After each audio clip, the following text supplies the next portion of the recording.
Sometimes you hear a conservative say something that leaves you so completely stunned, and this is one of those clips. Take a look. What got you excited to come to the Trump rally today? He's a good man. I love him. We need him. He saved the country. You love him? Yeah, I think he's a good man. What do you think? Why? When did you decide he was such a good man? 2016.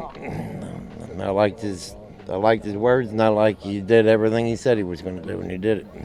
What are some of those things that he said and then he did? Maybe just one thing. One thing he said and then he did. He caught me off guard there. I don't know. Yeah. Okay. Trump has been at the center of U.S. politics for nearly a decade. He spent 4 years as president, but you can't name a single thing that he did that you're proud of. This is the guy you say delivers on all of his promises. I liked his words, and I like he did everything he said he was going to do, and he did it. Buddy, what are those promises? Name one, just a single one. And that really illustrates that people aren't really bought into Trump for his platform or his priorities. They're bought into the cult of Trump, this cult of personality where they see him as a larger-than-life figure. And to them, it's more about what he represents in their minds. Success, wealth, power, excess. To be clear, that kind of cluelessness is frustrating, especially from a liberal or progressive perspective. But it's embarrassing that Dems have now lost twice to Donald Trump, and there's a lot of finger pointing going around about who or what is to blame. They've had multiple opportunities to rally behind a candidate that did win over independents, Bernie, and offered a robust economic platform that people did seem interested in. Again, Bernie. But they've turned losing to Trump into an art form. They've boxed out candidates who could have a strong shot at beating Trump in favor of a weaker, more vulnerable, but ultimately more moderate Democratic candidate. In a sad way, it's almost impressive how they've so stubbornly insisted on doing things the way they want to, losing twice and handing Trump the presidency on a silver platter. And Harris's loss was really embarrassing. Just look at some of these numbers. So losing big with everyone across the board is nearly unprecedented and hard to conceive as even possible.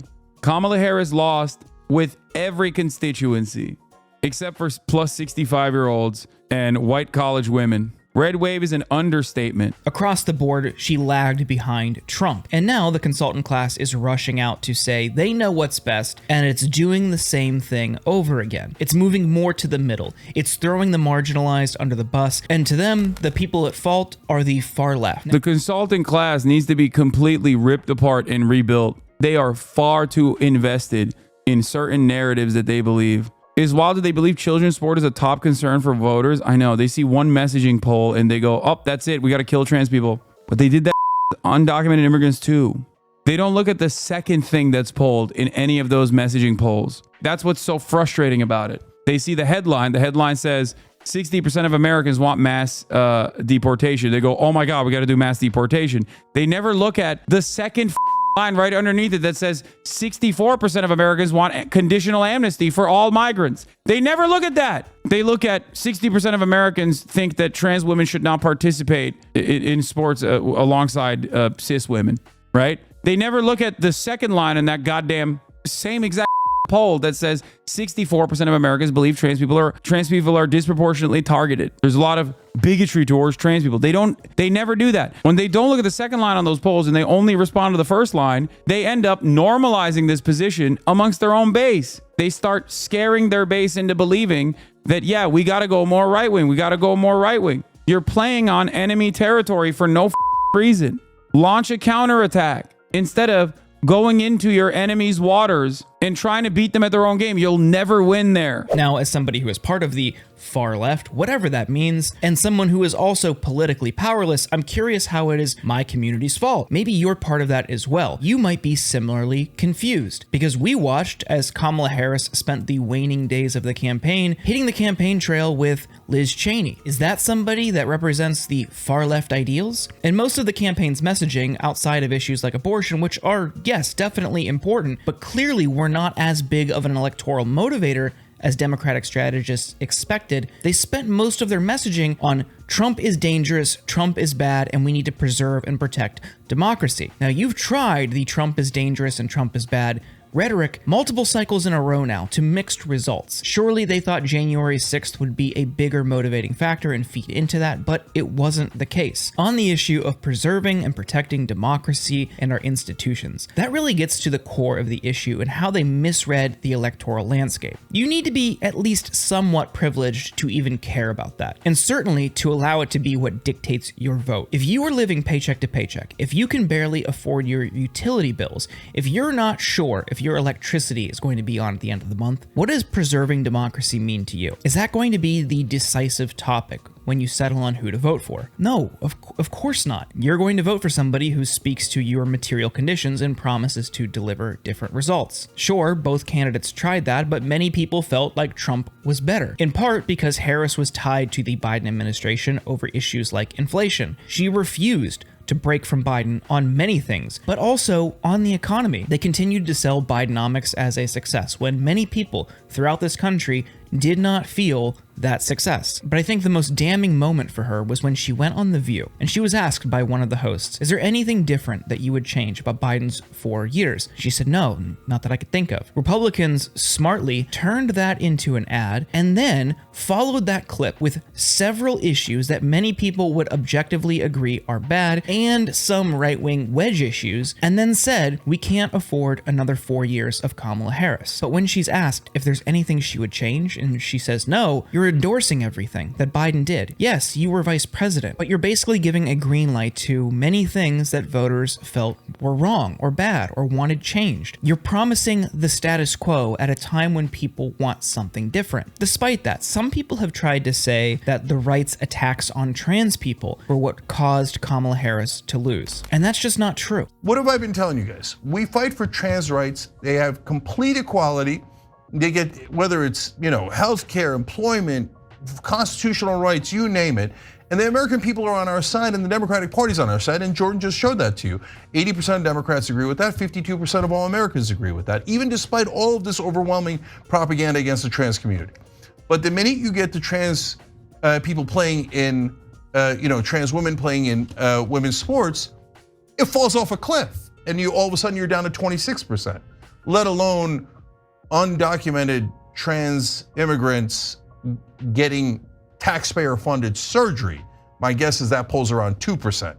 So, and it's not an accident that the Trump team, once they started running that ad, saw in great polling out of that ad and ran it again and again and again. And by then it was their #1 ad and they'd run it for $40 million worth. Some people might feel that gender affirming care for undocumented people is not something they support, but it's not something that motivates people's vote. Are you guys saying that that ad didn't hurt and that we should keep going in that direction? I don't know. It's going to be hard to quantify what effect it had, but based on not just that one Gallup poll, but exit polls, other public opinion polls of what people's priorities were, we saw for months in the run-up and in the immediate aftermath, voters were largely motivated by the economy, economic policy, and their material conditions.